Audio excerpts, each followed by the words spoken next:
This movie was absolute garbage. You can tell the directors were mostly focused on the nostalgia aspect of the movie rather than creating something enjoyable to watch. I mean, that's a fair point. Kind of. I don't know. This movie made me never want to watch another movie. Okay, so that's wrong. Okay, that's a very hyperbolic. That was a 1-star review from IMDb.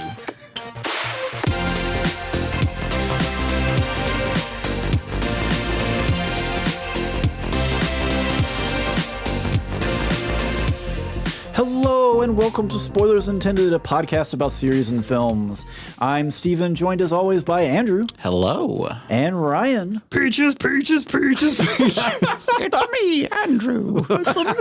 You should have gone with that. Oh, I could have been like, Andrew. it's me, Wallow Andrew. In case this hasn't all given it away, we're talking about the Super Mario Brothers movie No one from got what that was. 2023, not 1993. Correct. We have moved 30 years into the future. Ugh, my heart. Ugh, so long ago. I've actually still never seen that film. Oh, it's terrible. You're okay. You haven't missed out on much. It's, let me tell you, as a child going to see it in the theater. It's a disappointment. I think I may have told this story before, but I got out of the theater so disappointed in that movie. And then when it came out on VHS, because I didn't know how movies worked, I thought maybe they fixed it before. Yeah, I've told this story. Like I really thought maybe they saw it, right? Like they saw it and they were like, yeah, we can't do that. Let's fix it. And I rented it. It was like, nope, still the worst. You got your money not once, but twice. I know. I felt so mad at it. So we're already kind of kicking off our intro topic right here because they really wanted to hammer home on the nostalgia aspect here. Mm-hmm. I figured, why don't we reach back into our childhoods, into the 90s, and talk about your general Super Mario Brothers nostalgia. What should they have put in the movie to have brought Andrew's opinion of it up? Okay, well, hold on. There's an asterisk to this because Mario ranges from not just the 90s, it goes all the way up 80s, until now. Yeah.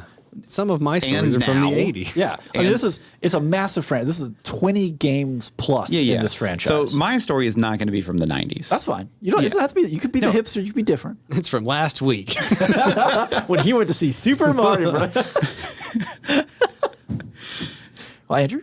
Oh, okay. So you want me to go first? I mean, you're talking. Let's go.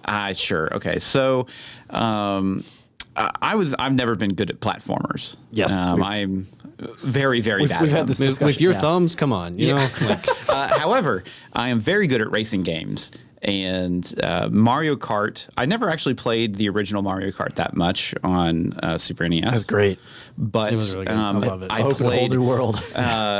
my first console was N64. And I played.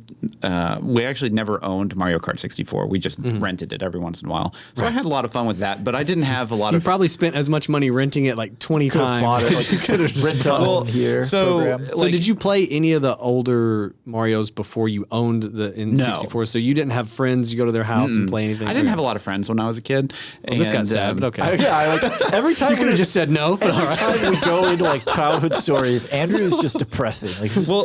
They didn't throw any games down in the hole I lived in. No. I promise you, this is not a depressing story. Okay, so let's bring it back up. Here we go. Okay, so I never really got to play a lot of like Mario Kart 64 with my friends. I had Smash Brothers, which was a lot of fun. Right, yeah. And then I never played Mario Kart Double Dash on GameCube. So my first real like Mario Kart experience that like I really went hard into was the Wii. And Mario Kart Wii was phenomenal. Really very good one. Great music. Great. Like that's when they really kind of felt like they honed in on like how you control how you not get the with the boost motion on controls. the drift. Like, oh man. Yeah, and like you could. I mean, it was just really, really nice. And so this hit pretty much right when we were all in college and you know, like going through classes and everything like that. And we had pretty much like an ongoing, like almost every other night we would play Mario Kart Wii. Like for, you know, like 5-6 hours a night. My friends and I, we were all just playing Halo for, again, 5-6 hours a night in college. And it was just one of those things where it's like, this was definitely one of those games where I poured I cleared every course. I got the best of every time trial, like every medal, like everything you could possibly do in this game. Yeah. I did like 4 times over because I loved it so much. And I never played with the motion controls. No, no one insane did. Well, my wife did, and she was actually really good at it. Really? Oh yeah, she like me and her were pretty much neck and neck when Holly, it a came psychopath, confirmed. Wow. See, for me, it's like with the motion controls, if you don't know at home listening, you put the Wiimote in like this wheel the and wheel. you turn it, but there's nothing that stops you from turning it like too far from like what the range of motion is. I need like a... You just gotta get used to it. A base that tells me like this is all the way right, this is all the way left. So I know the gradation in between. Yeah. Otherwise, it's like but she all got really good at it to where like me playing on a controller, and I'm pretty good at racing games. Like she could keep up and beat me a lot of times. Like it was pretty impressive, honestly. Nice. Yeah. What about you guys? Okay, well, I'm gonna keep up the theme here of going karting with Mario. Yeah. But I'm gonna back it up from the Wii. We're going back to N64. N64. I love that console, let me tell you. So my family is 3 of the 4 of us are very competitive in things. Mm-hmm. And it flips depending on what the subject matter is, who the 3 of the 4 is, but it's always just 3 of us. What does the 4th person do when these 3 are competitive? Sit somewhere else in the house and try to ignore whatever's going on. So once the vibe Ignore is the like screaming. established, it's like, oh, I'm the 4th. I'm gonna go over here. I'm the one that's out for this one. Yeah. So my mom cannot play racing games because it makes her car sick. Okay. She doesn't get car sick. So she's out. But she's the one that's out, right? So my dad, of course, an adult working a job, he can't. There's no way he could keep up with the amount of playtime that 2 kids. No, can not put at all. across, right? Yeah. So my sister and I got hyper competitive about this, right? So to the point where in N64, Wario Stadium, there's a way good to. map. Oh yeah, that is a good one. Well, there's a way to just not do most of the map. Yeah. Whenever you go over the jump, basically if you hit, if you go down into the drop at a certain angle, you basically can land and then you skip like, 85% of the course. Well, now you can even at the starting line when it goes green, you go in reverse, and then you hit that very first bump. There's like that series of bumps. You can turn right there and hit the wall and flip over it. And then if you go out in like a big loop and come back and leap into the wall and go back over it, you land behind the line, and it considers you to have done a lap.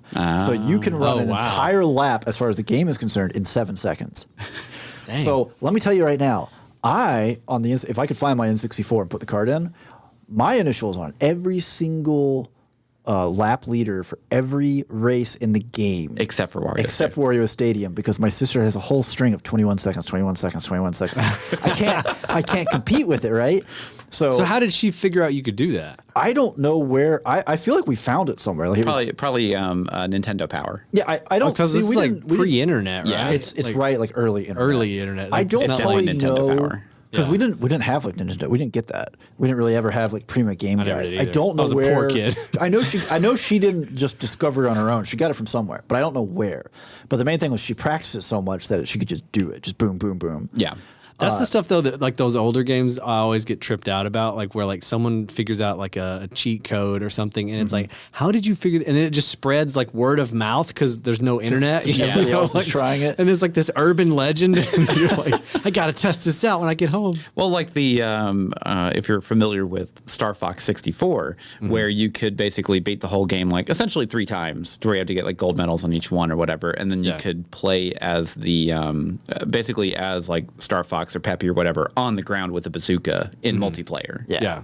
But it got like, again, this was such a competitive thing where it got to the point where on Rainbow Road, right, you could do the shortcut on 64. You turn, you hit the wall, and you go and you make. But if you miss it, you just lose the race, like by default, right? Sure, because it's just so far. A lot of risk reward on it. And it's the last race in the cup, whatever. I don't remember which cup it's in. So Star Cup. At that point, like we're like neck and neck, first and second. Whoever it wins this race wins the cup. So there's like this prisoner's dilemma of the first person to attempt this better land it because they lose. But if they land it, now the other person has to attempt it. Yeah, to do the next time. Right. Yeah. And so then you do it and you land it and you're like, yes. It's like, I need to do it again to confirm that I will stay ahead. Right. Well, if the second person also does it, now it's like, now we're back on even footing. Now who's willing to try this? And of course, a second time. Yeah. Inevitably someone misses it, or the real horror is as you go to make the turn at the wall, someone hits you with the shell and you go over the wall and you just kind of flop over the wall. And it's like the guarantee. So like we would have moments where like the race would be going and one of us would just be stalking the other with a turtle shell. Be like, if I see you go wide on this angle, I will hit you and you will lose this race. It was intense. So I definitely think that Nintendo and Mario games specifically are very much more augmented based on if you actually had like siblings and stuff growing up. Oh yeah. Where, like, cause I'm an only child. Yeah. So like or game consoles in general, I'll say. Cause like pretty much the only time I got to play multiplayer was when I was over at my friend's house. Yeah. Or like, they were randomly over at my house and we played a couple of games of like Smash Brothers. Yeah. But the problem is because I owned Smash Brothers, I was really good at it. So no one wanted to play with me because I they just don't beat own them. it. Yeah, Right. that's But yeah, that is very true. Like again, we had these games, we played the heck out of them, and like the true like the not boomer nostalgia, but the nostalgia of split screen back when split screen multiplayer was a thing, right? Yeah. But we also used to, you could hear, because the N64 was down the basement room, you would occasionally hear like at night, like at 9 p.m. or something, coming up the stairs, you would hear Toad going, woohoo! Because my dad would be down there practicing trying to get better at the games. I thought this was about to be like, because the console would turn itself on and we would be in bed. It's like he was just so bad about the fact that, because like my dad, when he and my mom were first married, he'd come home from work and like empty change out of his pocket, and he'd have arcade tokens in there because he would stop by the arcade at the mall on the way home. I did this instead of spending time with you. But like he was super, into video games and competitive about it. So like at that point, it like bothered him that he couldn't keep up with us. Yeah.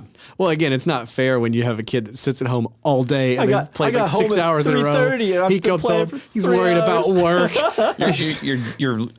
Your fingers are all like warmed up callous, and stuff. Yeah. All right, Ryan. Okay, so mine is 3 mini stories that tell an overarching story. Oh, okay? boy. Yeah. So first off, huge Mario Brothers fan, right? I got a Nintendo Entertainment System in 1986, I believe, when they came out in the U.S. I did.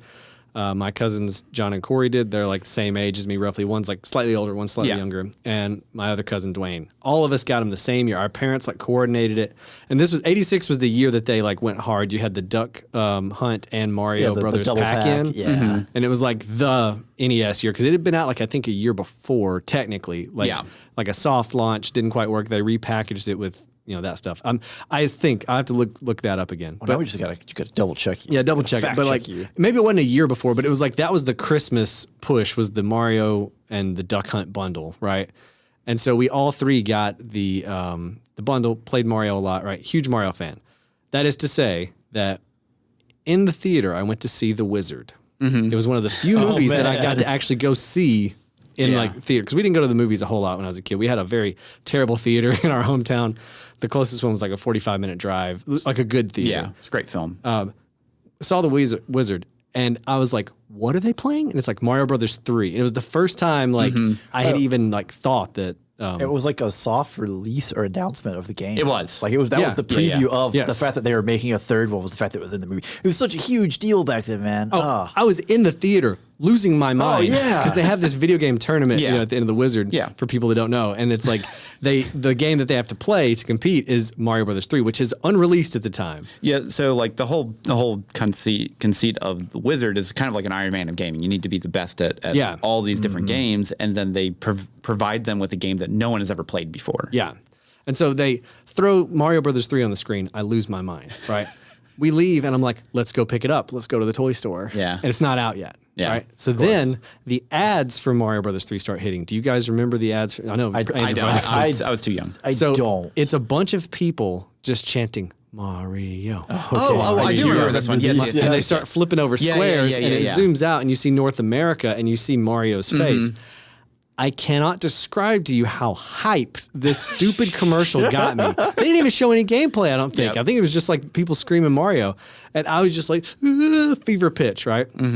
So my birthday is close to Christmas. So I always have, like, basically the way it worked was if I got a video game, I got it for either my birthday or Christmas. Yeah. That was it. Then I had like basically almost 11 months of the year where I don't get video games unless I save up a lot of money. It's like, this is your, because they were expensive, and it was like, that's your Christmas or your birthday. That was before there was any kind of rule to stop gaming companies from charging whatever they wanted for cartridges. Oh yeah. I think it was like in the mid 90s where they actually like put a cap on it to where it's like you can't charge more than X for this. Well, also it was the retailers. They didn't have limits on retailers. So I KB remember Toys selling Garfield on Sega Genesis for like $80. I bought Donkey Kong Country for $89 the year it came out, and I saved up weeks of allowance for this. I mean, at least Donkey Kong Country is a good game. It was very good. It was a good game, yeah. But I look back now and be like, I spent $90 on a game like 30 years ago,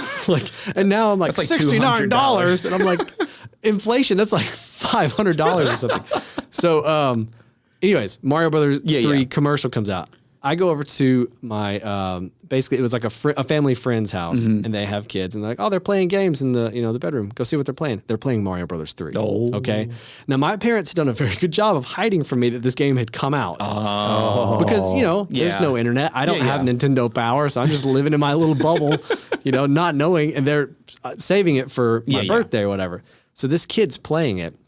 I'm losing my mind. I'm like, oh my gosh. It's like two of them. It's like two brothers. And they are on the final boss. They're fighting Bowser. And I have got to use the bathroom so bad. And I keep going, oh, can y'all pause it? Can y'all pause it? And they would not pause it. So I peed my pants at age like 5.5, maybe 6, so that I could watch Bowser get beat. And then I ran into the bathroom, and then my parents were like, well, I guess we got to leave now. You peed your pants. And I remember on the ride home being like, worth it. I got to see the final boss. And then later, like a few months later when I got Mario Bros. 3, I was like in love with it. Played the heck out of the game. Nice. But the whole story is the hype train that happened for Mario Bros. 3 when it came out. Was just like incredible. Them announcing it in The Wizard is such a cool idea. And also the Power Glove, which we won't talk about the Power Glove because that was terrible peripheral. Power Glove is terrible. Terrible peripheral, but man, it's so cool. Oh, it was very cool. It's so rad, he says in the movie. All right. Well, speaking of something else that might be so rad, depending on your opinion here, we're going to move away from nostalgia and talk about present day. It's impossible to move away from nostalgia when talking about this film. Well, this film is loaded with nostalgia, but it came out in the present day. Oh, it's loaded with nostalgia. Bait. So, Super Mario Brothers released in 2023 as a partnership between Nintendo, Illumination Entertainment, and Universal Studios. It's directed by Aaron Horvath and Michael Jelinek. So they don't have like a ton of like films, and like generally they're like writers, producers on stuff. But they're both involved in Teen Titans Go to the Movies. Okay. And the Teen Titans Go series. Michael Jelinek was also a writer for the Batman TV series. Okay. So a lot of it was interesting looking at this because like there's a lot of DC influences going on here. So I remember I was on a flight somewhere and I watched the Teen Titans Go to the Movies or whatever. It actually was kind of fun. It's not bad. Yeah, it's not. I remember the it's not trailer great. looked good. I never watched it, but I was interested. It was very meta. Yeah, very meta. Yeah. So music is by Brian Tyler, who has had a 24-year career in film, TV, and video game, including Transformers Prime, The Expendables trilogy, and Yellowstone TV show. Okay. Koji Kondo is also credited, of course, because they do riff on some of the original Nintendo score. Movie stars Chris Pratt, Charlie Day, Jack Black, Anya Taylor-Joy. Is it Anya or Anya? I think it's Anya. Okay. As soon as I said it, I was like, I did that wrong. Anya Taylor-Joy. Anya Taylor-Joy, Keegan-Michael Key, and Seth Rogen. I'm trying to combine names. Budget $100 million. So that's actually not bad for the animation we got. I was surprised looking into some budget. I'm going to get into that a little later. I would have believed it cost more than that. So I guess we'll get into it right now. So somehow Illumination's cost is way lower than like Disney or Pixar. Because like Frozen and Frozen 2 are both a cool $150 each. Yeah. Tangled cost $260 million to make. 260? Right? I love Tangled, but man, costs some money. That's what I said. I was like, holy cow. But when you look at Illumination, a lot of their films, like the Minions and Rise of Gru and all, and the Despicable Me stuff, they're all land between $80 million and $100 million, and that's like their hard cap. They don't really go over it. Yeah. So I guess they just don't really push. A lot of times, Lightyear, $200 million. Yeah. Turning Red was $175 million. But I feel like every time that like Disney or Pixar is trying to make a film, they want to like push the envelope, develop new technology, kind of like James Cameron and Avatar. Yeah. We're going to develop new technologies. I mean, to make this Well, film. and the budget isn't solely the visuals. There's a lot of other stuff that goes into it that acting, might there's voice talents. adding. Yeah. Yeah. But it did kind of surprise me that the cost felt as low as it was. Mm-hmm. So box office opening weekend, 204 million domestic, which added in with international puts you at 375 million worldwide. It's a pretty good opening weekend. That's a really good opening weekend. So we're recording this obviously after the opening weekend, and I already looked at predictions for second weekend in the box office, and they're saying 50 or 60 million. Worldwide they're expecting it to move above 500 million. Jeez. Right? It is an absolute juggernaut, which is just crazy to me. Again, for the low cost. I mean, you put Nintendo's name on it, right? And Yeah, you put Nintendo's assume it's name gonna on sell. it, and you make a kids film, and there you go. Yeah, and you just nail it. So it is emphatically a kids film. We have to remind critics of that, apparently, because some of the critics are Are on destroying it. fire about the Yeah. fact that it's not some So- sophisticated movie. I read an article that was like basically collecting all of the terrible video game puns made by like critics about the Oh, movie. man. And I skimmed over it and I was like, wow, these are terrible. One that stood out was this guy said, this movie is like a Game Boy that hasn't been plugged in. Oh yeah, I saw was that like, one too. It's a battery operated handheld, my guy. That's what makes the Game Boy great. You can take it in the car. You missed the core of what the Game Boy is in your analogy. 40 minutes of gameplay, then you have to plug it in. no. Right. Well, no, you don't plug it in. Then you pull out the 6 AA's. You put 6 It's only more double- 4, sir. 6 4? AA was Game Gear. Oh, okay. I was Nice. thinking that it was 2 more 8, for but color. yeah. Pretty much. All right, so I'm gonna open up to y'all. Let's get some, spoiler free, some thoughts, some opinions here. Yeah, I'll go first. Yeah. Start out positive here. Yeah, it was entertaining. I didn't love this movie for sure, but I liked it fine. I had fun. There were, I think, the cast for the most part. I think Chris Pratt, like, I don't know. I didn't hate his performance as Mario, but I don't think that it fully justified. Like, the problem I have with a lot of these celebrity castings and some of this stuff is that, like, it doesn't make, you don't have to. Just get a voice actor. Like, what are they that's really bringing good. to the party? Yeah, like, Yeah. what are they bringing to it? So, like, there's some people, I thought Charlie Day did good, some other cast did good, but I thought the music was, like, for me, a weird mixed bag. It was like, I liked a lot of the score and a lot of the like the callbacks to like certain themes and stuff they would do in certain situations. But then I didn't care for any of the popular music they tried to kind of weave in, so it kind of like, on one level, I liked what they were doing with I felt like the Leo pointing at the screen meme on some of the musical cues where I just catch like a hint of one. I'm like, that's from Mario 2.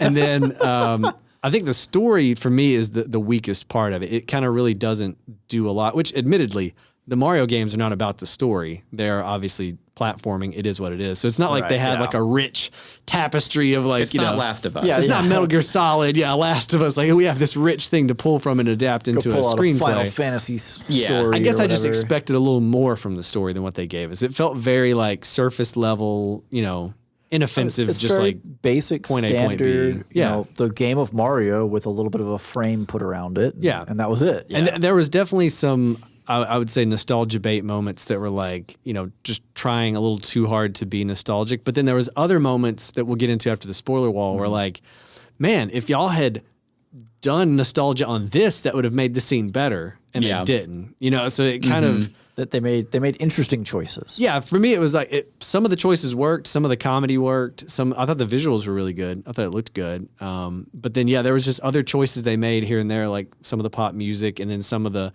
times where they didn't go for the nostalgia. That I was like, that would have been that's when you do slam it. dunk, Like, what the yeah. heck, Yeah. So it was. I wasn't frustrated. I came out of it, fine. I enjoyed it. I didn't hate it, but it definitely was like. I told my wife this when we left the theater. I was like, if 7-year-old Ryan, or however how old I was when I watched the Mario Brothers original movie with Bob Hoskins and John Leguizamo, 10. could talk to me and be like, "Hey, what do you mean you're not happy with this movie?" I would have probably jumped up and slapped myself in the face as because I think what we got is on paper what I've thought we should always want from a Mario Brothers 3D animated what movie. 1993 should have been. Right, yeah. And so it's on paper, it should have worked more for me than what it did. So for me, it was enjoyable. I liked it. I watched it once, but I don't really have a huge urge to go back, Yeah. Yeah. Andrew? Okay. Oh, boy. Well, no. Okay. It's really hard because I didn't not like the film, but I also didn't like the film either. Okay. It felt like kind of like what you just said for a couple things is there are some really good comedic moments in the film. Yeah. And then there's just some that just don't make any sense at all. Yeah. And it felt like the film was basically two different people that were writing the story and the comedy and like the character interactions, and they were just kind of battling with each other the whole time. And the issue that I really had was the music. So I'm not a great platformer. I can't beat those games. I've never beaten Mario, period. I can't even get past like the first level of Bowser. Like, oh man. Yeah, no. Come on. Gosh. But so it's one of those things Let's where go put on a clinic for Andrew. Come on.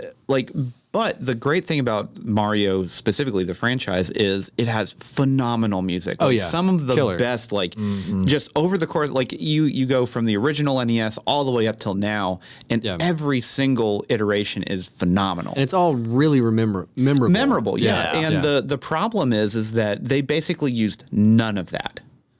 Like there are definitely There's no wholesale tracks. In it. No, There's- well, I they're don't all expect remixes. that. But the problem is the remixes weren't that good.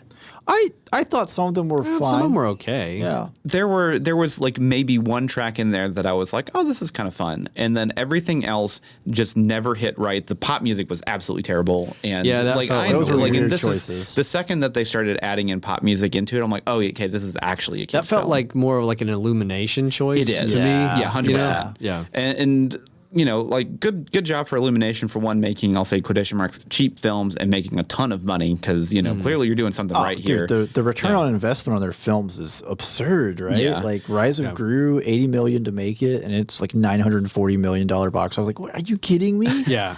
But the other really big problem that I had with the film was there are some really good, like kind of like nostalgia Easter egg moments. Yeah. But then there are also times where they try and buck the trend and be like, trust me, we're not here only for nostalgia. Where it's like, but this would have been a lot better and Right. If it much had more been emotionally like resonant if you would have done it here. Yeah. And it's one of those things where like it really felt like there were two people that were kind of fighting with each other of, no, we really want to put this in here. Well, now we can't do that because we did that in this last scene.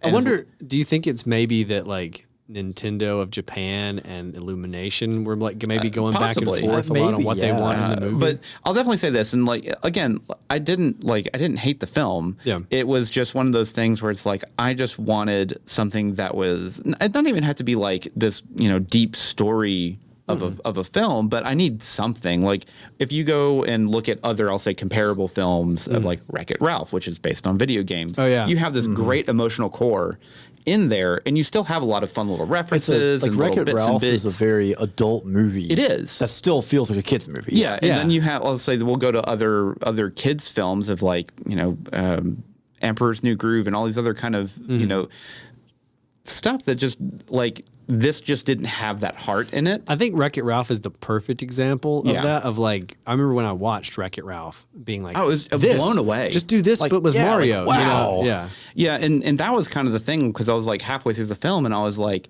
okay, so I know we're pretty much almost to the final act at this point. Like, where do I start caring? Yeah. Yeah. Okay. Anyways, so Steven. So I'm kind of, in between here. I had fun, right? I was entertained. I think it was emphatically a kid's movie, like all across the board. A kid, just looking at the theater, like they were playing to the right audience. We had a 9:30 at night in Vestavia, which is normally an area of town that goes to bed pretty early. Vestavia goes to sleep at 9. Yeah, I mean, it was a full theater full of kids and families and everything like that. Were they And again, laughing and stuff? Oh, And yeah, no. I mean, okay. everyone had a good time. Yeah, like when we were in line to get popcorn and stuff, they were kids. Like we went on a Friday night. We haven't been to like a Friday night showing in a while, and like the theater was packed. There were kids everywhere. We had like in front of us for popcorn, we had a kid as Mario, a kid as Luigi, a kid as Princess. Like, nice, yeah. yeah, like all dressed up. Like it's the first time that I've been in a theater. I've since pandemic, And you felt that kind of electric energy. yeah, I guess I shouldn't say it because we saw Top Gun Maverick was a full house. Yeah, that was full house, Dune was a full house. But it's a different vibe. That's a different world. Yeah, very different. Same Whereas- film, basically. Mario Brothers and Dune. Yeah. Part one. Come on now, Ryan. Part one. Part 1. Sorry, Mario Brothers Part 1. Dune part one. I know. I know. That's the joke. But like again, yeah, they could have done more, I think, to pump up the emotional core of it and maybe give a little more because ultimately you had a lot of fans, like you had a lot of kids, but a lot of the people who brought the kids were fans of the people, original. Our age who grew up with these games, and you could have done a little more for them. Yeah. And so I think that was a miss on their part. I did like, the movie is littered with Easter eggs, which again, we're going to get into that in trivia after the spoiler wall.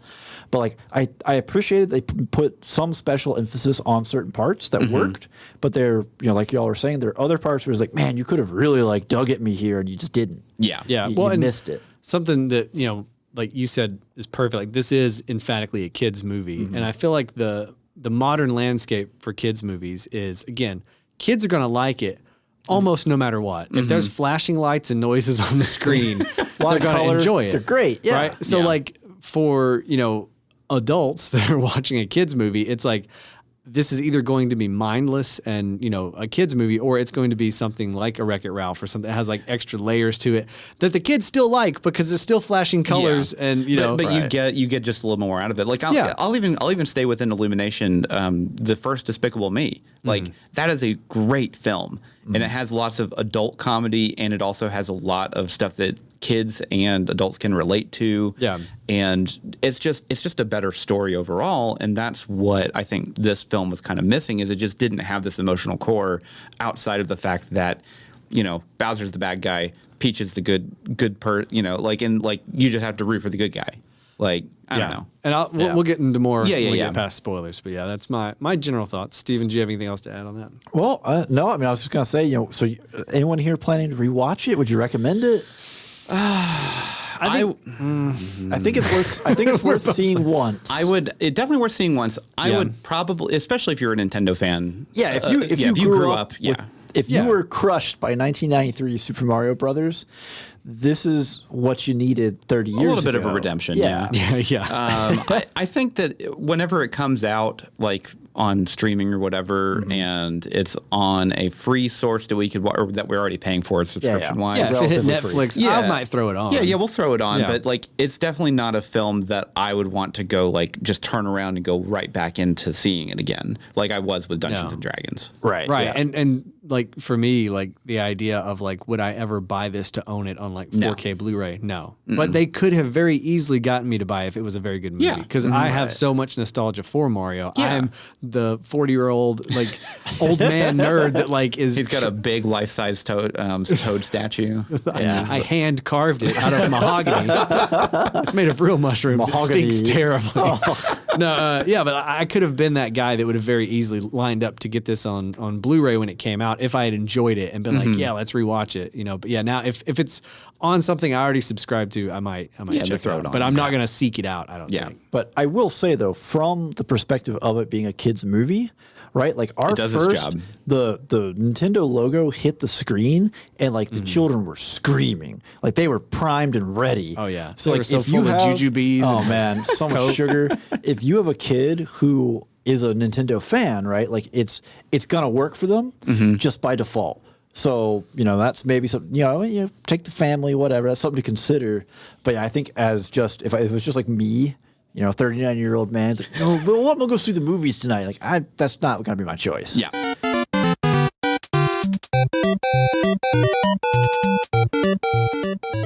All right, if you like what you've heard, but I you want like to what I'm hearing right now. You want to take a warp pipe down to spoilersintendedpodcast.com where you can find all sorts of bonus stuff, extra episodes. It's not really bonus stuff. It's just more stuff, more episodes. Well, this is like the room to where you can choose what level you want to go to. Ooh, yeah. You choose your previous episode. Or you can choose like to go to Discord and, join us on the server and we can talk about what hobbies we're doing, what we're listening to, what we're watching. Doesn't have to be what's on the podcast. You can also find us on socials. We have two, count them, one, count them, two socials that we are on. That would be Facebook and Instagram. That's pipe 1, pipe 2. Pipe 1, Yes. pipe world 1 and the other, world that's 2 it. 1. Then the game ends right there for us. That's it. No warp flute needed. But yeah, you can check us out on socials. If you're not already following us, you should be, because every week we put out what we're watching, prepping for future episodes so you can keep up with the cast.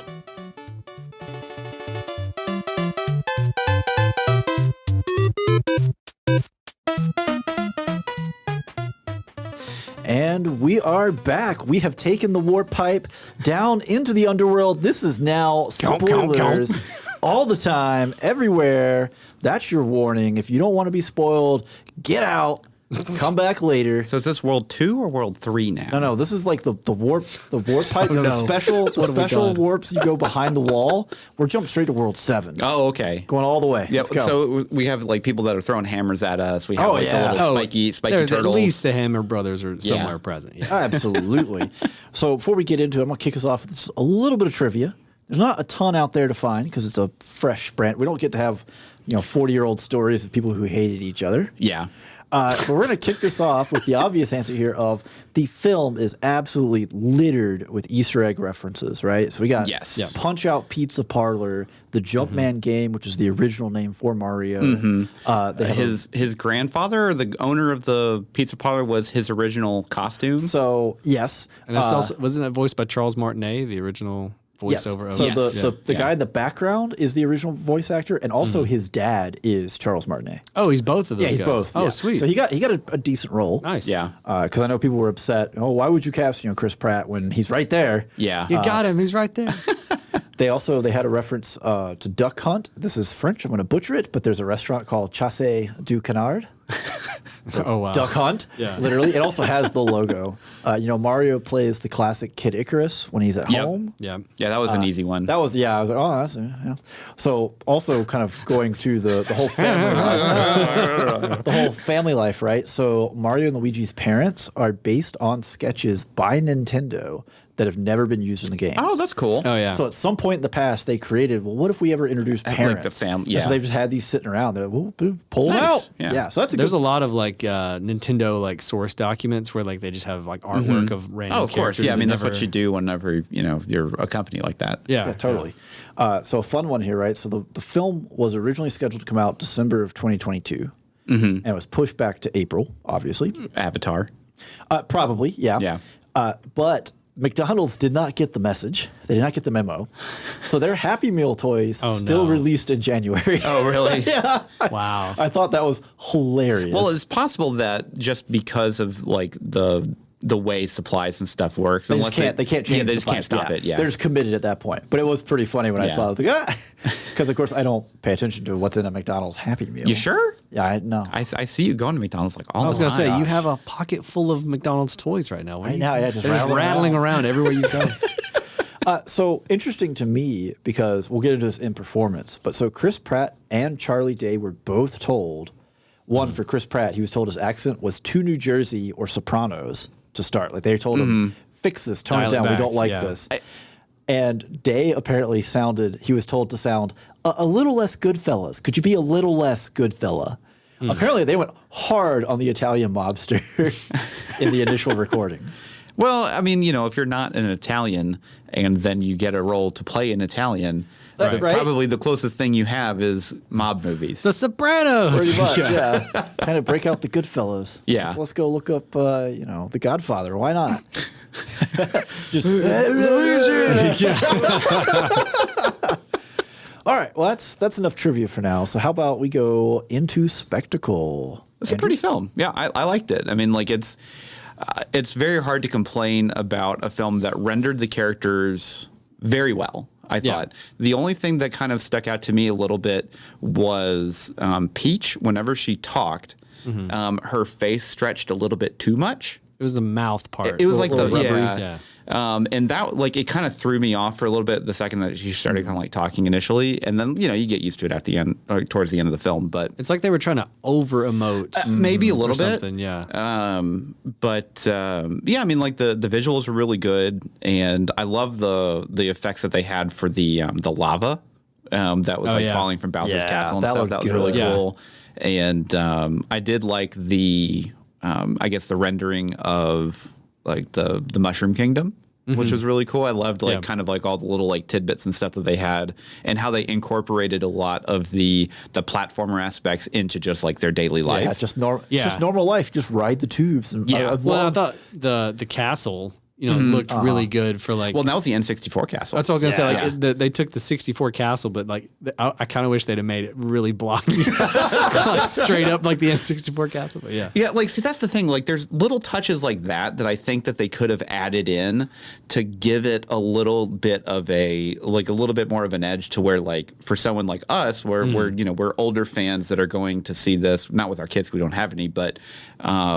Like to where we could like get a little bit more out of it with those kind of things of like really deep cuts of like hey, there it is. Yeah. I mean I agree, but also I think for something like that, like the visual cohesion would have really been harmed by something like that. I think you'd have to have a totally different type of style. Movie. It would have to be a movie where they're like bouncing around from eras and they're doing kind stuff. Kind of like a Monty Python style where they're making fun of themselves and almost a bit. Oh well, Camelot, it's only a model. Like that one of those. No, I honestly I was surprised by how pretty it was. It was very throughout, pretty, and I agree with you. I really loved the Mushroom Kingdom, the incorporated platforming aspects, especially since it let them do a little humor with like Toad just riding it like a pro while Mario is just don. Yeah. I like the little clip we got at the start of the movie where Mario and Luigi are going to work and they do like the side scroller. Oh yeah, that was good. And he's like opening the gate and like does the castle jump.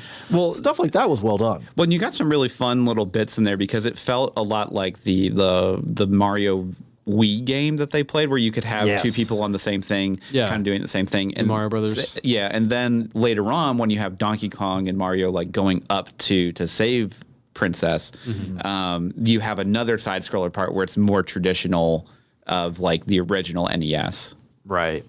Yeah, I mean, honestly, I think throughout, like again, looking at the budget and looking at the level of animation we got, I was like, wow, like they really nailed this. And they groundbreak. They go out and be like, we individually texturize 1,000 million hairs. It took us on a Goomba. It took us 10 teraflops to render this image. No, they didn't go out and do that. But at the same, like the lava looked great. It did. The water when they're in the ocean, I thought looked good. Like there was no. Again, I until you said it, I never picked up, but I always looked at Peach and was like, something's wrong with her face. Yeah, it's totally that. Yeah, it stretches just a little bit too much. Yeah. But honestly, but everyone else was totally fine. It was just her. Yeah. I have no real complaints with the visuals outside of Peach with the animation, but I got used to it quick. Yeah. I think it looks phenomenal. I think there's so many parts, like especially the material rendering we can do nowadays with like the lava, the ice. I mean, Rainbow Road was fun. Rainbow Road was fun. Rainbow Road looked good, and also the flip there of like Rainbow Road, Fury Road going on. That was a good mix up. Yeah. But yeah, visually, I thought it was great. Okay. Performance? Sure. Yeah. Ryan? Keep talking. So yeah, like I think Jack Black was a really good cast for Bowser because he brings a certain level of like manic intensity. He does, yeah. And I think like there's other people that could have been Bowser, but I think he did really good. I liked Charlie Day as Luigi. I thought Anya Taylor-Joy did pretty good as Peach. I mean, she didn't really have a ton to. Well, I don't think Luigi got much to work with either. No, they didn't, and I'll get to that in plot. But like his performance as Luigi, I thought he did good. Yeah. Really, it was just kind of Chris Pratt was like just fine. Like I didn't like Cranky Kong. I'll say that Fred Armisen as Cranky Kong. No. He did not sound old or cranky. He just sounded like Fred Armisen, and I was like, that was a weird choice because Fred Armisen could do so many voices. I thought it's weird that they got this guy in that role, and then they were like, just play yourself. Just talk to us in your normal voice. Mostly, yeah. So yeah, like John Leguizamo has said like he's boycotting it. He's just not interested. He's just not interested, and like. I feel like Chris Pratt has kind of hit that threshold now where like I really liked Chris Pratt when I first saw him on like Parks and Recreation. Right. Oh, he was great. Or like Guardians of the Galaxy. Yeah, Guardians, loved it. He is just so oversaturated now. Well, I was gonna say that's the problem. Is it's not only it's I guess it is a factor of oversaturation. It's that like there's certain roles he's being cast in that probably aren't perfect for him. You know what I mean? Like there's some stuff that's like this works great. Yeah. Go for it. And then there's other stuff where you're like, oh, Chris Pratt? Okay. Like he cool. works as Star-Lord, like 100%. I love him in Guardians, yeah. But so as Mario, I did not mind his Mario. Like I think was fine. the drama that everybody like stirred up because of his casting was in terms of like how good of a voice actor he could be is like overblown. And I didn't like hear Chris Pratt the whole time. Yeah. You know what I mean? Yeah, Like, at all. No, that never really bothered me, and I know a lot of other people have also kind of like gotten on. Oh my gosh, what's his name? Donkey Kong. Seth Rogen. Seth Rogen. I knew it started with an S. I know that like a lot of people have really gotten on his case with like, oh, you didn't even try, and it's like it didn't bother me. Like I think his voice naturally sounds kind of like what Donkey Kong's voice would sound like. So he kind of sounds like a doofus. It's fine. yeah. I wasn't a huge fan of that performance, but a lot of it is also probably tied to plot. Yeah. Yeah. we'll get There's a into lot that, of yeah. Yeah, I'm trying to steer just in terms of like with what they had to deal with. Yeah. What do they do? Like Chris Pratt did fine. He didn't do anything to elevate it. I was like, oh man, Chris Pratt knocks it out of the park. You know. And I actually really liked Anya Taylor-Joy as Peach. Yeah. Like I thought she had like a good timbre for like what She sounded Yeah. what you would expect Yeah. Peach to be, right? So I'm going to step in here and I got to give Charlie Day like the biggest gold star ever because I'm going to be straight up with you. I hate Charlie Day's voice. Oh, really? And I didn't know he was the voice actor for Luigi until I looked it up prepping for this show. I was like, really? So like whatever you did there, just keep doing that he snuck forever. one under the radar. I mean, he just sounded like Charlie Day to me, but I just didn't. I don't know. I just didn't hear it because man, I hate his voice. really, It's just got a weird. it's a grating. weird Yeah, it's like a voice. little Yeah. grating. It's kind of like a Bobcat Goldthwait. What? Not thing going on, quite. but it's in that same. It's in that same realm. genre. Yeah. Is it like the Rush singer? Like I know some people just like No, he's an can't actor. like Rush because Bobcat Goldthwait talks like this. Yeah, he's an actor from Scrooged. If you've seen Scrooged, which No. I know you have. Oh, what you've seen? Well, no, Scrooged? I have seen it, but it's been so long since I've seen I it. refuse to remember. I put it out of my memory because I hate that film so much. It's a fantastic gosh, film. And it's a you're great wrong. film. What's you're gonna wrong go to with your grave you? wrong. It's terrible. It's a tragedy. And then be haunted by 3 ghosts. Yeah, it's gonna suck for You're you. that wrong. I'm not. Anybody else have anything else here? For No, I got performance? nothing. All right, let's get real spicy. Let's talk about some music here. Score. Oh God. There it is. So let me say some positive stuff before you jump in. Okay. I've already pretty much said what I've I going know. to say. I really feel like the score itself, to its credit, not counting the popular songs. Again, to be clear, like I don't think those. I'm lumping the score into 2 pieces. Yeah, those should not even be considered in the music. Right. They felt weird and forced. And again, I don't know the background, but it felt like something Illumination probably was like, ooh, what if we work in this? The score itself, I like the tonality of it. I like the way that they did a lot of subtle callbacks and stuff. And I think it works for me as a kind of like the visual thing we're talking about, how like they didn't have the Nintendo 64 version of the castle, the actual blocky. But for the movie, for the cohesion, the visuals have to match. The music to me felt uniform throughout, and it made sense. It just like every now and then, I wanted more from it. I feel like that you have, like you were saying, so many iconic songs. I wanted them to be closer to the originals. Like just give me. I don't want a 1-to-1 translation. Right. I just want something that is like it hits those heartstrings because like I think that one of the most important parts of a visual medium is music, right? Because if you don't have the right music or it doesn't match the tone, then you're going to have a weird, juxtaposition of like what you think you should be feeling and what you actually are feeling. And with those, like sorry, I'm kind of like taking your point here. No, but, go for it. Yeah, it was just kind of one of those moments, pretty much throughout the film. Every time pop music came on, I just kind of tuned out.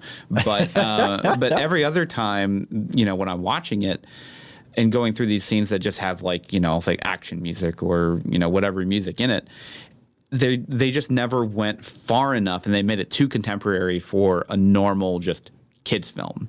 Yeah. Where they could have leaned so hard into like introducing a lot of just really good motifs from just throughout the whole Mario franchise, then they just didn't do it. Yeah, I feel like that to me is where it fell down. Mm-hmm. So I got to jump in here on what y'all are talking about, and then I'm going to back us up for a second as well. But I got to tell you right now, if you are thinking about making a somewhat self-referential animated movie, and you say, you know what this scene needs for a song? Thunderstruck. No, not Thunder. No. Hero. Oh, we're gonna put I'm so Hero tired here. of that song look, now. Look, Shrek 2 has already blasted it out of the park on that song. Stop touching that song for your scenes because you're like, oh yeah, it went so well in that. No, you're not gonna do that well with it. All right. I'm trying to remember which scene did they play that in? That was when that was for Mario. Yeah. This is training montage. Yes, his training montage. Oh, yeah. I love that Bonnie Tyler song too, and I'm so tired of it. Yeah, they cranked that music. I was like, oh no, because I felt like they had. Maybe not the best remixes of some of the classic Mario, but I think they did a good job of not just straight up just dropping like the MIDI on you. Yeah. They could have had that like in the background. Yeah. But that would have been fine. But I felt they did a decent job with that. So I do want to back us up into performance real quick because we didn't highlight the true star of the show. And that is Juliet Jelinek. Is it the star? Yes, this is the daughter of co-director Michael Jelinek. So she played a Luma. I forgot. Which is from Mario Galaxy. Mario Galaxy, right? Who is like nihilistic, right? Wants there's nothing left for us but the sweet embrace of death. Yeah, I laughed at that every time. Every time. Well, because I love that because like clearly like when we're off screen, she is still just babbling on the entire time. Everyone is just so done with this. Well, like even like the very end of the film where it's like the movie is over. That means there's nothing left but the infinite void. And it's just like, man, like because like I'm pretty sure he's like in his mid-40s. His daughter's probably not like max like a teenager, right? Yeah. Like they got like a pretty young kid to get in here and just read these dark lines. I think my favorite joke of hers though is when they stop from being lowered in the lava and she goes boo. It's so simple. She just boo. Well, and for meta world building, right? So the Lumas are kind of like lemmings in that when they die, because they're small stars, right? When they die, they have the chance to be reborn as planets or galaxies. So they actively want to die. Yes. Oh, wow. Not to spoil Mario Brothers Galaxy, but at the end of the game, a black hole is opened and they just like fling themselves into it to stop it because they get to become planets and stuff. Yeah, it's actually very accurate, which also means it's really dark. Yeah. Yeah. That's funny though. They took that angle with her. Okay, Yeah, back to music. Back to music. We got anything else to add about music? Nope. Good? No, I got nothing to say. The contemporary pop stuff felt really out of place. Yeah. And I feel like, I agree with Andrew, right? If they had ripped all that out and just gone harder, like again, you want a nostalgia bait me? Go come on, nostalgia bait me. Like go hard on commit. classic I'm music going here. into this film knowing that it's going to just be Easter eggs. Hey, look at that. Hey, look, like just remember when? Just Look do at it this. all, man. Like let's go. Well, and so yeah, keep going. I was ready for them to like hit me with an underwater scene. Like come on, like give me some of that music, They did a little bit when him and Donkey Kong went to the whale. A little bit, yeah, but not like how you want it. Yeah. All right. All right. Enough about that. Let's get into something that's totally not controversial and not going to lead to any real contentious discussion at all. The plot. I really don't think that there's really that much to talk about here because there really isn't a plot. There just isn't much plot, right? Here's what there is to talk about: is the plot that could have been, right? Like, because to me, the plot that exists is fine.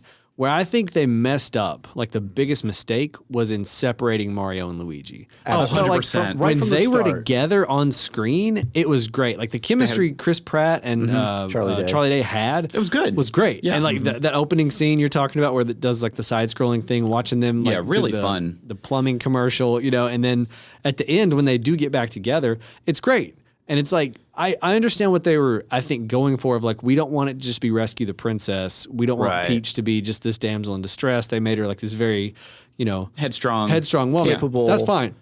No issue there. Yeah. My issue is like, you just made that Luigi. And you sidelined my guy Luigi over here.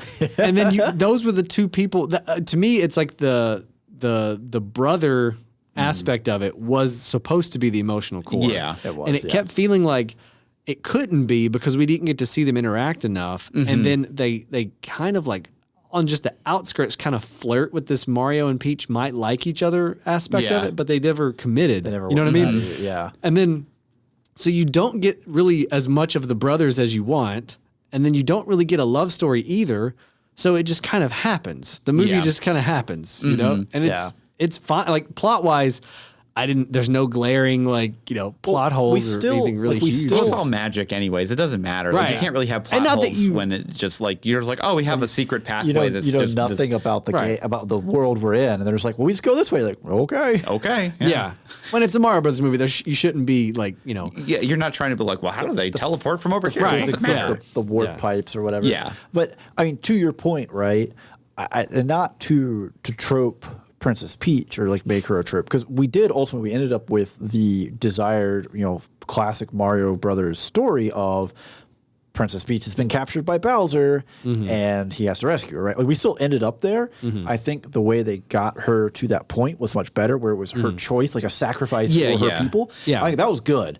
But I agree with you in that they should have kept the brothers together. Yeah. And because imagine instead of the training montage, it's I need a hero. Instead, it's the two of them. She demonstrates how she does the course on her own, and then the two of them solving it together, working their way through it, and she's kind of having this moment of, oh, you can do things a different way, kind of thing. Or again with the journey, where you had that little bit of Mario and Peach, maybe they're interested in each other, maybe they're not.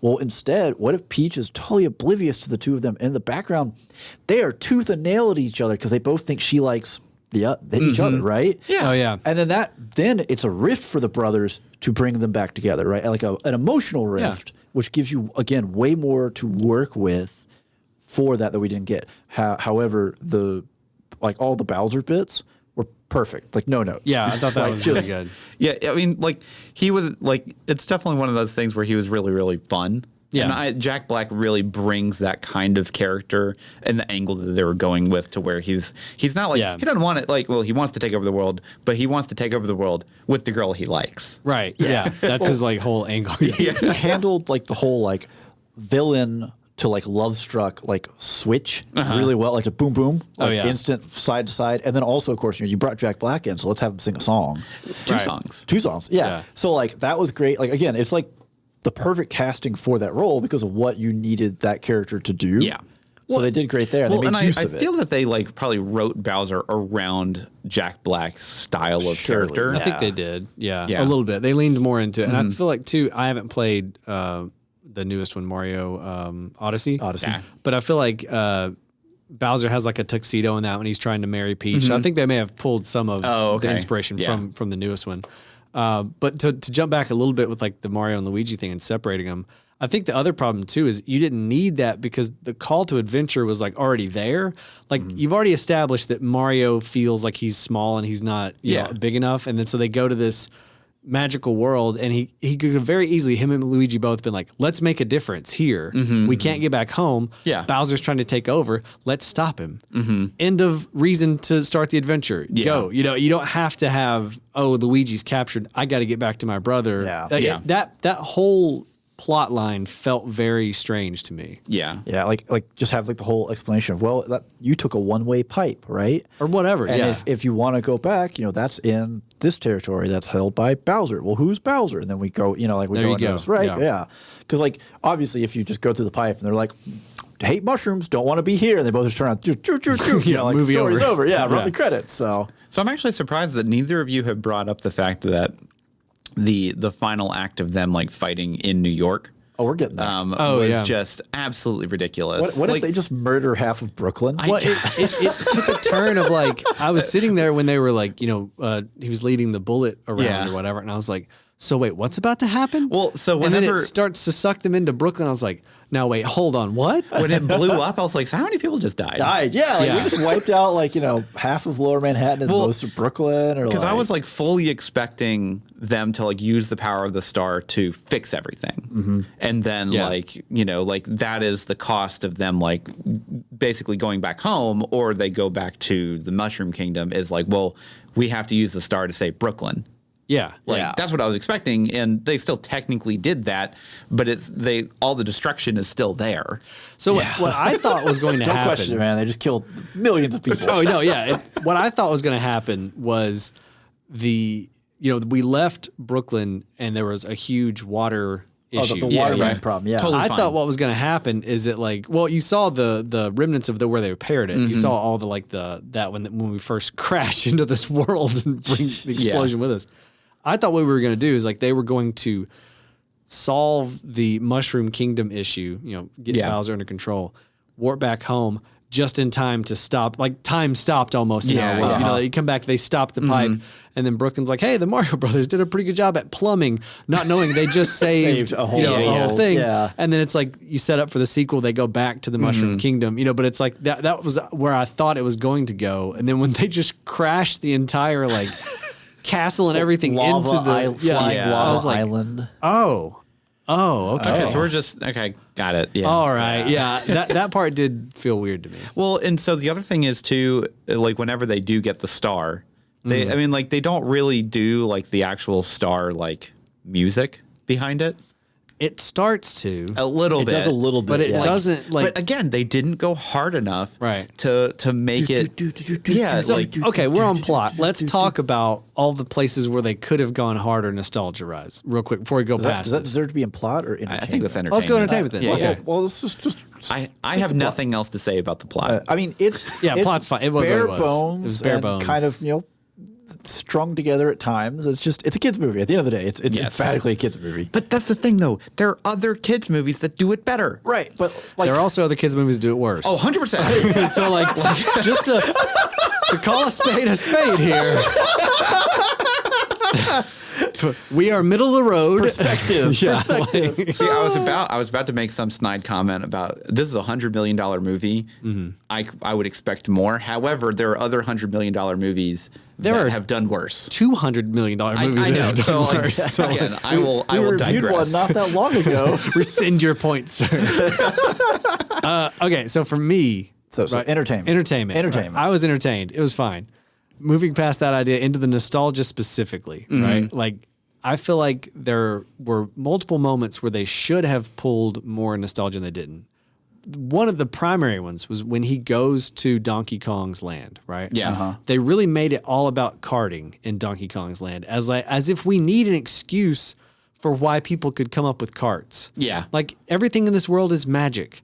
Just go into a room and there's carts. That's Yeah. fine. Yeah. I wanted them to have a Donkey Kong Country themed atmosphere to Yeah. everything, jumping from barrel to barrel, doing all that stuff, right? Yeah, because you have all the warp tubes and Right. everything like that, and then it's we go over to Donkey Kong Country. It's actually We got to use the barrels from Donkey. that'd be so much jump fun. from crocodile to Right. crocodile or And whatever. then when he's having to challenge Donkey Kong, I was like, oh man, I hope they do a total throwback to the original Donkey Kong game or whatever. It was a bit of that. But not Barely. really. What we're talking about is Barely. not going hard enough, Right, I know. into the nostalgia. To me, it's they should have at one point pulled that camera back, and Pete should have been at the top, Yep. and he should have had the barrels coming down, and he should have been hopping over them, trying to figure out what do I do here, Yeah. And instead they went with and I understand that kind of a Smash Brothers style. Kind Yeah, a of. little bit of smash, which also showed up because they did the big punch for Donkey Kong. The Yeah. whoop, whoop, whoop, whoop. Yeah. So that's another thing. It's they hint at those things. I know what they're trying to do in that scene is set up the shrinking mushroom. Yeah. Fine. You could have set that up in any scene in this movie. It didn't have to be the one where you should have done the Donkey Kong. You could have just done that in the training montage where Right. instead of he pulls a blue mushroom, he's like, well, this one's different. And she's already asleep. Done. She's bored. And he Right eats it. there. Like, oh, mistake. Yeah. I think obviously the Mario Kart turned into, again, Fury Road, which is fine, but I wanted a race almost. You know what I mean? So for me with the Mario Kart stuff, instead it's not even that I actually liked the Fury Road stuff because it made sense from the plot perspective of they're being ambushed and they have all they have all their stuff. Yeah. For me, the course itself was what disappointed me because it didn't go hard enough into a traditional Mario Kart course. right. To where you have kind of a spindly road or whatever, and it loops in on itself or whatever, but there's nothing else on it. There's no there's just I don't know, it's just really boring. Yeah, they didn't do enough of, and they don't have to recreate an actual track No. or anything like that. But this is the Like, opportunity though. they're going like it's like it feels like they're going like 45 to 50% of the way there. and they needed to get to like 70%. Like if they could have actually recreated a couple of curves from one of them, no one's gonna know except for the people that want to know. Yeah, that want to know, and they're gonna. Yeah. PTSD. Well, yeah, because because I mean, he's doing like the double and triple boost, and then he gets the purple boost at the end to go over to the other track. Like those kind of moments are really fun because like people like us that play those games were like, ooh, yeah, there it is, because you know it's gonna happen. Yeah, they had the Rainbow Road shortcut jump. Yeah, which is like, oh yeah, there it is. But that's the thing is like then everything else surrounding it, there was just nothing else to it. Question: refresh my memory. Donkey Kong with the two big barrels. Is that what his special from the newest one? No. Wait, they don't Is that have from specials. any of them? No, that's probably from Diddy Kong Racing. That's from Diddy Kong. Thank you. Okay. Yeah. It looked familiar, but I was like, that's not from Mario Kart. I don't No, think. it's Diddy Kong Okay, Racing. that's Diddy Kong. Got On a part of kind of the nostalgia that they did hit well, which I agree. Like I expected when we went to Kong Country, it was going to be barrel leaping, you know, bananas everywhere, like, Yeah. you know, whatever, not just carts or everything. Yeah. Which is weird. And then, of course, then we also got Take On Me in the middle. That was just, what is going on? Yeah. But the actual like cart creation selector, I love that. that was great. When it's just like the dude, Yeah. like the monkey drops down like on the chair. He's like, what do you want? Like, well, pull the lever. That was fun, except then you have Thunderstruck just thrown Right, in there. yeah, yeah. And Well, it's just like, again, oh, God, what are you the doing? music is not working in favor at all of it. So the other thing that did bother me was, you know, so whenever Luigi and Mario get separated and Luigi goes to like basically like the Darklands I or thought whatever. we were gonna get some Luigi's Mansion. I right? did too. I was like, oh, he's going to go into a mansion. He's going to, you know, at least like, you know, just for a quick moment. He had all his tools. Like maybe he know. makes the vacuum device out of that. Like I don't know. I don't know what I thought was gonna happen there, but it just wasn't. It was not that. It was Yeah. the 40, 50% of the way Yeah. there. They just of, like, didn't go hard enough into You're it. hinting at it. Mm-hmm. And again, I understand they're probably holding some stuff back for like future movies possibly, and yeah, stuff. absolutely. They don't want to just do everything. everything at once. But I feel like if you're even going to open the door to like Luigi's Mansion and that kind of stuff, Well, like and go. he's like he Yeah. has the flashlight that's like dying, which is like perfect for like booze. Yeah. Where, like, Mario. you have to turn the the flashlight on the boo to make it stop. You Yeah. know, like I thought that's where they were gonna go with that segment because in the trailer they showed him like trying to close the door. I was like, oh, he's gonna close the door, then he's stuck in the haunted mansion. No, Yeah. what? Really, guys? Come on. Yeah, it Like, was. just don't if you don't want to touch that. then just that don't put it yet, in the film. No. just go don't there, Send yeah. him there. Yeah. Yeah, like Yeah, like again, like there were some really fun parts. It's just they just never went far enough with it to really get, I'll say, our generations of like, you know, kind of fun out of it because like the kids are going to enjoy it regardless. Doesn't matter. Right. Well, and I had this moment too where I had this crisis of like, maybe these are references to some of the newer games I haven't played. I had that problem too. Because I saw the 3D World pipes. know? Yeah. And I was like, the cat suits from 3D World. I played like half of 3D World. You know, like, I'm like, maybe I'm just not as familiar with some of this stuff. And I'm looking like, I wanted Super Mario World references everywhere. And there were hardly, like, they showed Yoshi at one point, and then he had the cape on in like the commercial, and I was like, man, that was my game. That is my Mario game of all games, right? Super Mario World. And they did like little to nothing. There's a couple of musical cues here and there, especially in the credits. There's like the Bowser Castle cue, but like, I don't know. That's where I'm like, am I just the weird old man who like wants, back in my day, Mario was like this, and this is what the kids are into, you know? Like, Yeah, well, so I'll definitely say this because I've been ragging on it quite a bit. Yep. The moment that legitimately got me a true laugh out of the film was when Toad rose up with his monster truck. Yeah. Oh, really? Oh, I laughed so hard. I don't know why. I saw got that me coming too. I was from a like, mile "What?" away. No, of course. I mean, of course, but Yeah. like that's like the comedic timing is what got it Okay. for me. Like I just it was so funny. I'm trying to think because I feel like there were a couple of moments that got me to laugh pretty good, but I was struggling to come up with what exactly they were. you Yeah. know? I feel like there was a couple of mean, lines that the- Toad said that were just out of nowhere. Like they just Which happened. Toad was kind of a highlight as a comedic relief where he's so like serious about what, like the bit where he like distracts the guards because he's gonna make food. He's like, just go around. Yeah. But like the I just derailed. I always do this. When Bowser and his, he's got what's the wizard from Mario Brothers 3? I can't remember his Oh, name. I don't even know the name, Wizard yeah. Keeper, yeah. I was trying to think. It's not Lakitu. That's the dude that. No, yeah, Lift like you just, up. yeah. I can't think of his There name. was no Lakitu. There was no. I expected there was there to be no- a that's Lakitu on another- Rainbow Road. Yeah. I can't remember his name, but when he had him dressed up as Peach. And like, That was good. That was pretty good. I mean, the 80s music video with Peach's face superimposed over as Bowser's playing and singing. And the star. Yeah, like that one. Peaches. Like that got me pretty good, just because it's so out there. Yeah. But yeah, I mean, like there's definitely a lot here in the film that was good. It's just it could have been better. And I mean, buckle up, right? Like they already, mid-credit scene, they already showed you the Yoshi egg. Yeah, they got the spoiler in there for 100% getting another one. Yeah, for I mean, sure. it's making tons of money right now. There's got to be a sequel. Yeah. So maybe we'll get more of those Easter eggs. Will show up there. Yeah, His absolutely. name is Magic Koopa. Magic Koopa. Magic Oh wow, Koopa. yeah. It was right there in front original. of me. So The whole time. I don't know what we expected from a game that gave us the brilliant names of like Hammer Bros. They throw hammers at you. Magic Koopa. Oh yeah, Magic Koopa. He does magic and he's a Koopa. Yeah. Duh. It's right there on the It's tip. right there. Yeah. Alrighty. Well, on that note, it does kind of sound like we're starting to wind down a little bit. I'm winding up. You're winding up. No, it's time to wind down. So you know what that means? It's time to shill. Let's do it. If you like what you've heard and you want to help support the show, well, we have got a deal for you.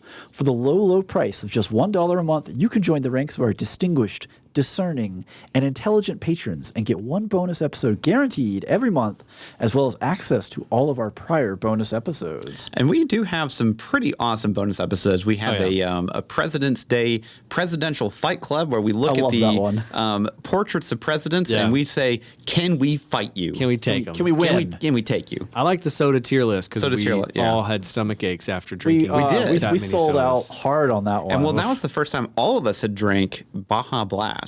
Yes, a first experience. And it was a blast. It wasn't. It was like a breeze. Baja breeze.